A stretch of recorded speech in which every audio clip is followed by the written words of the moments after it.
We'll get to those headlines in just a minute, but right now we're getting to this video in Scotland. President Donald Trump is spending the day with UK Prime Minister Keir Starmer. So they have a big agenda. They're talking trade, yes. They're talking Gaza, yes. But they're also talking Ukraine and Russia. President Donald Trump had this to say about the deadline that he has now given Russian President Vladimir Putin to get a peace deal in place. Listen. I'm going to make a new deadline of about 10 or 12 days from today. There's no reason in waiting. There's no reason in waiting. It's 50 days. I want to be generous, but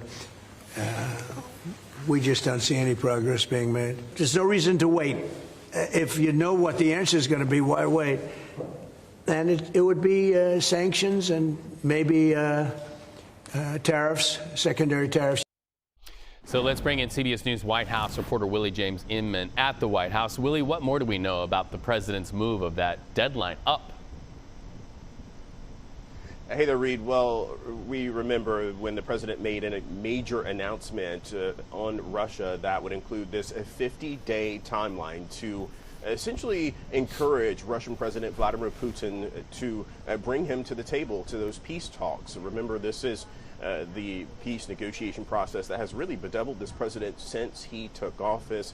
I recall the president saying previously that he could end the war between Russia and Ukraine in one day. We, of course, know that that didn't happen. It didn't happen on day one. It continues to go on. And on both sides, you continue to see civilians affected, troops on both sides dying. The president mentioned as much in his sit down with the British Prime Minister Keir Starmer during that exchange with reporters. But this really just moves up that deadline, as you mentioned. It shortens it significantly because the president is essentially predicting what many observers have indicated all along, that Russian President Vladimir Putin does not necessarily want peace. He does not want a lasting peace deal.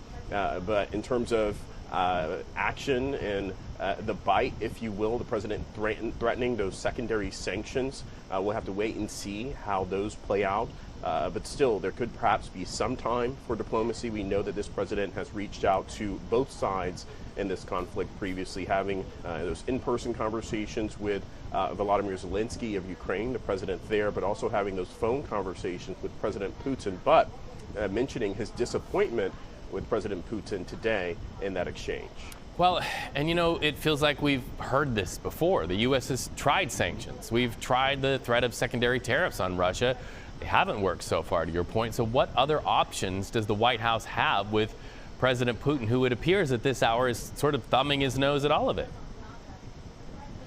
Yeah, that's right. Well, in terms of sanctions, as you mentioned, there are hefty sanctions on Russia, on Russian individuals, oligarchs. The U.S. doesn't necessarily do a huge amount of trade with Russia, so a different strategy, a different way of going about this, the White House sees, is those so-called secondary tariffs. What that would mean, the president essentially alluded to this weeks ago, 100% tariff on those countries that continue to still do business with Russia, 100% tariff on their goods. Think about China, India, Brazil, countries that purchase a hefty amount of Russian energy, specifically Russian oil, and those profits continue to help Russia prolong this conflict with Ukraine. So the way of thinking about this is going about it in a different way, sanctioning those countries that do business with Russia, putting a tariff on their goods, imports that come into the United States, putting pressure on them to no longer purchase Russian energy, therefore cutting off the supply line of funds that Russia needs to continue to push this war forward. On the other side of things, the U.S. is providing that military assistance now through NATO.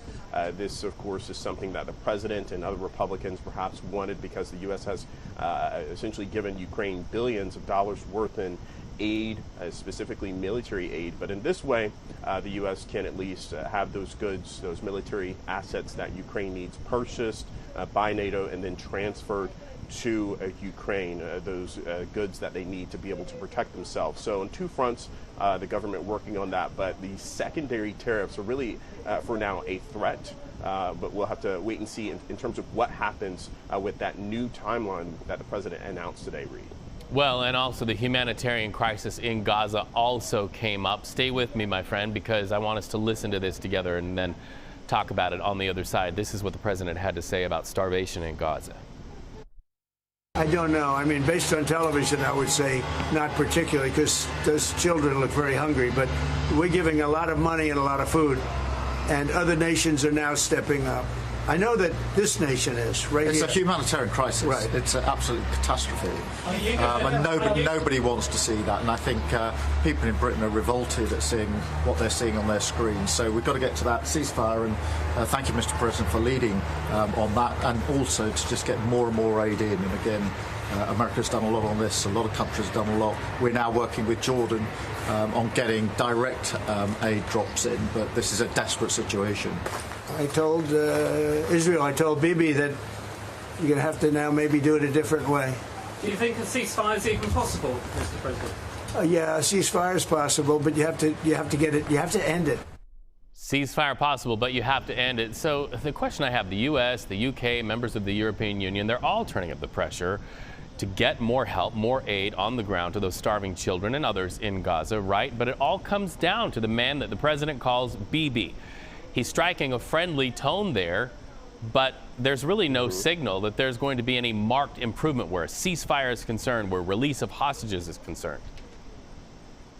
Yeah, that's right. And remember, these two, although they may appear friendly in front of cameras, they oftentimes have tension behind the scenes, but they also telegraph their messages in front of the camera to each other. We've seen Benjamin Netanyahu, the president refers to him by his nickname Bibi there. We've seen him do interviews with Fox News, of course, a network that the president watches often. He's telegraphed messages to President Trump, and now we see President Trump doing just that in terms of the dire humanitarian situation there on the ground in Gaza with starving people, specifically children. The president mentioned this again in that formal sit-down that we saw, that meeting with Keir Starmer, where they were in a ballroom at the president's golf course there. We certainly have to keep an eye on the situation there in Gaza. We, of course, have seen those airdrops happen over the past couple of days, but in large part, aid organizations will tell you that that's just optics, that what you really need is those trucks, those truckloads of food to go into Gaza. And really, that is essentially where we're at here. You have individuals that the president sees, at least. He says that there certainly are some children starving there in Gaza. And this is certainly something that aid organizations have warned about for weeks leading up to this point.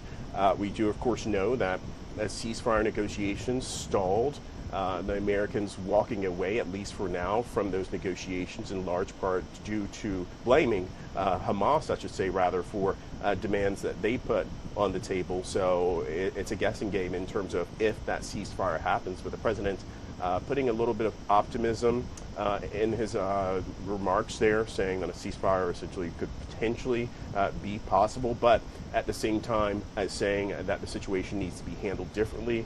And the president also calling for more aid to come into Gaza amid those individuals that appear to be starving on the ground, according to aid organizations. Reid.